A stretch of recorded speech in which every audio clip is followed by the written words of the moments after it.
Hello friends, welcome to our channel maths universe 28।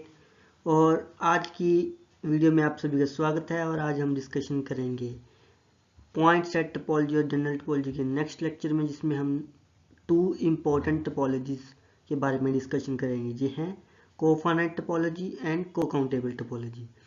Okay, पिछले कुछ lectures में, 2-3 lectures में हमने टोपोलॉजी की डेफिनेशन और कुछ examples and discrete and indiscrete topology के बारे में डिस्कशन कर लिया था। और उन वीडियो को आप डिस्क्रिप्शन बॉक्स में दिए हुए लिंक पर जाकर देख सकते हैं। तो आज की वीडियो हम स्टार्ट करते हैं कोफाइनाइट टोपोलॉजी से। ओके, कोफाइनाइट टोपोलॉजी क्या होती है? Cofinite topology, here is cofinite topology और फाइनाइट कॉम्प्लीमेंट टोपोलॉजी। डेफिनेशन है, let X be any infinite set. X कोई हमारे पास इनफाइनाइट सेट है। डिफाइन, हमने एक कलेक्शन डिफाइन की जिसमें कौन कौन से मेंबर आ रहे हैं। इसमें आ रहा है फाई आ रहा है, और ए एक्स के ऐसे सबसेट आ रहे हैं कि यदि हम उनका कॉम्प्लीमेंट करें तो हमारे पास फाइनाइट सेट होगा। यहाँ पर इनफाइनाइट सेट है, ये ध्यान देने जोग बात है। दूसरे शब्दों में कहें तो हम कह सकते हैं कि टी बी अ फैमिली।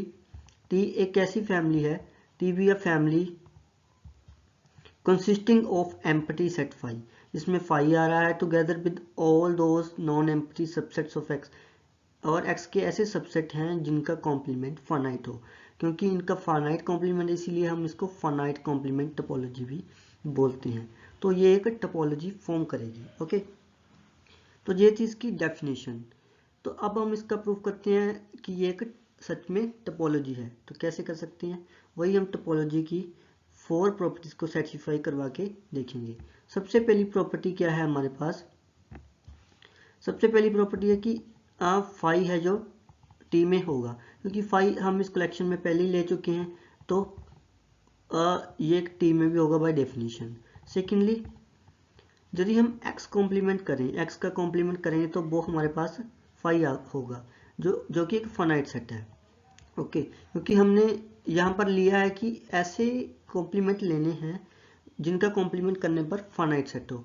यहाँ पर x एक ऐसा एलिमेंट है जिसका कॉम्प्लीमेंट करने पर हमारे पास फाइनाइट सेट मिल रहा है, इसीलिए x भी टी टोपोलॉजी में होगा।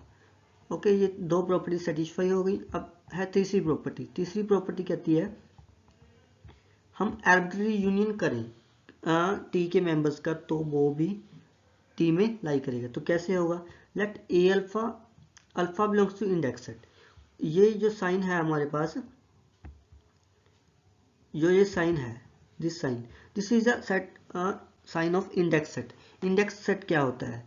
देखिए, बेसिकली हम कोई भी आर्बिट्ररी मेंबर लेते हैं तो उसे हम इंडेक्स सेट बोलते हैं। Okay, A alpha, alpha belongs to index set. इसका मतलब है ऐसे नहीं है कि हम फाइनाइट और इनफाइनाइट कौन सा सेट ले रहे हैं। कोई भी आर्बिट्ररी एलिमेंट ले लेते हैं तो हम उसको कहते हैं कि alpha belongs to index set, be any members of T. Then हमारे पास दो केसेस बनेंगे। जब यदि ये यूनियन फाई हो जाए तो हमारे पास ऑब्वियस सी बात है कि ये टी में से होगा, क्योंकि फाई इसमें है। ठीक है, तो हम कह सकते हैं कि ये होगा। ओके, ये तो केस फर्स्ट हो गया। अब देखते हैं हम सेकंड केस। यदि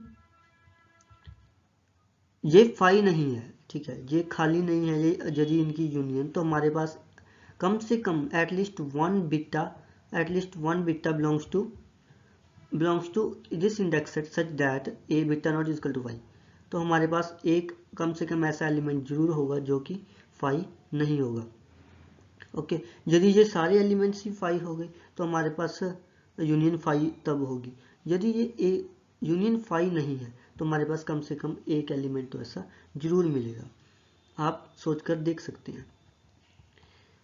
और यदि हमारे पास ए बीटा बिलोंग्स टू टा, यदि ये एलिमेंट है जो ए बीटा हमने लिया जो टी में है, तो इसका कॉम्प्लीमेंट फाइनाइट सेट होगा, क्योंकि हमने तो टी में ऐसे एलिमेंट्स लिए हैं जिनका कॉम्प्लीमेंट फाइनाइट सेट हो। तो वैसे ही ये हो गया। अब आल्सो ए बीटा हमें पता है, क्योंकि ए बीटा एक यूनियन ऑफ ए अल्फाज, ए अल्फा की यूनियन में है, तो ऑब्वियस सी बात है कि ए बीटा है जो इसका सबसेट होगा। यदि ये ऐसा है तो हमें ये भी पता है कि यदि ए बी का सबसेट है तो कॉम्प्लीमेंट में ये ऑपोजिट हो जाते हैं। वैसे ही यहाँ पर यूनियन, क्योंकि A beta is a subset of this one, so union of A alphas complement is a subset of this one. Okay, यहाँ तक हमारे पास हो जाएगा। उसके बाद हमारे पास क्या आता है, उसके बाद आता है कि union of alpha belongs to index set A alpha complement is a finite set. इससे हमारे पास आ जाएगा कि ये एक फाइनाइट सेट है। यदि ये फाइनाइट सेट हो गया, हमने तो यही प्रूव करना था कि यूनियन करें हम, उनका कॉम्प्लीमेंट करें, वो एक फाइनाइट सेट हो, तो हमारे पास फाइनाइट सेट हो गया। तो इसीलिए हम कह सकते हैं कि जो ये है union of alpha belongs to this index set A alpha belongs to T. यहाँ पर हमारे पास union of arbitrary elements is in T, ये वाली प्रॉपर्टी सेटिस्फाई हो गई है। अब बात आती है फोर्थ प्रॉपर्टी की। ओके, यहाँ पर है फोर्थ प्रॉपर्टी। यहाँ पर क्या है, हमने दो एलिमेंट्स लिए A1 and A2 belongs to T. T में से दो एलिमेंट लिए। यदि, क्योंकि हमें पता है टी में कैसे एलिमेंट है जिनका कॉम्प्लीमेंट फाइनाइट हो, यदि हम इनकी इंटरसेक्शन लें, यदि फाई है तो ये ऑब्वियस है इसमें लाई करेगा। यदि ये फाई ना आए तो हमारे पास, क्योंकि इंटरसेक्शन भी फाई नहीं है, तो A1 भी फाई नहीं होगा और A2 भी फाई नहीं होगा। यदि ये दोनों फाई नहीं है, क्योंकि A1 एंड A2 जो मेंबर्स हैं, जो एलिमेंट्स हैं, वो तो टी के हैं, इसीलिए इनका complement A1 complement and A2 complement, ये दोनों फाइनाइट सेट हो जाएंगे। यदि हम इनकी यूनियन ले सिंपली, वो भी फाइनाइट सेट होगा। और हमें डी मॉर्गन लॉ से पता है, this is De Morgan law से हमें पता है कि A complement union B complement is equal to A intersection B is complement. ये सेट थ्योरी का एक रिजल्ट है। तो हमारे पास यहाँ तक हो गया था।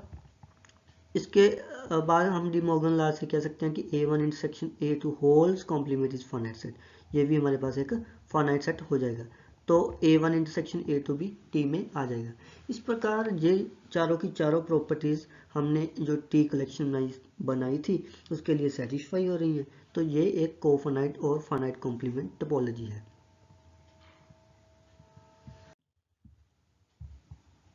नेक्स्ट हमारे पास आता है को काउंटेबल टोपोलॉजी। को काउंटेबल टोपोलॉजी को करने से पहले हमें काउंटेबल सेट्स के बारे में पता होना चाहिए। काउंटेबल सेट के बारे में क्या है, a set is countable if it has the same cardinalities. Cardinality क्या होती है, the number of elements of this set as same set of natural numbers n is equal to 0 1 2। Okay, हम किसी सेट को काउंटेबल तब कहते हैं जब उसमें number of element natural number के साथ एक जैसे हो। और इक्विवेलेंटली इस तरह भी कह सकते हैं कि एक सेट S है, उसको हम काउंटेबल कब बोलते हैं, if there exist a function f। यदि हमारे पास कोई फंक्शन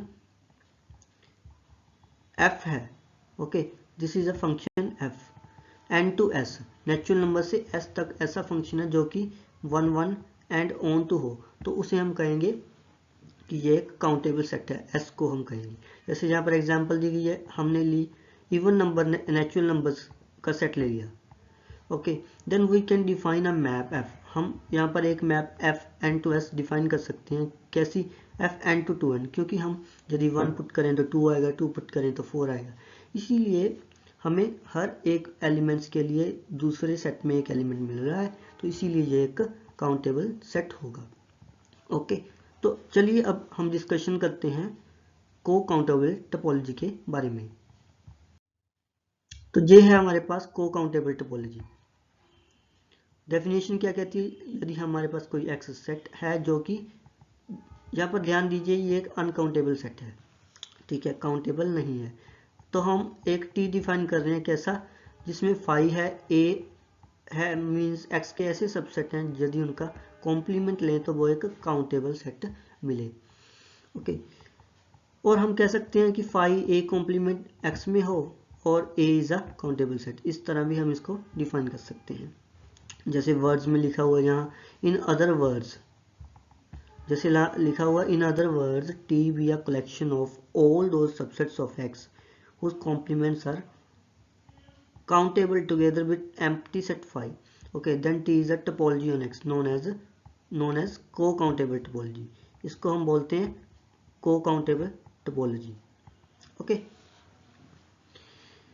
तो इसका प्रूफ आप खुद से कर सकते हैं, क्योंकि इसका प्रूफ है, proof is similar to the cofinite topology. Cofinite topology के बिल्कुल एक जैसा प्रूफ है, just change the word in finite with countable, sorry finite with countable.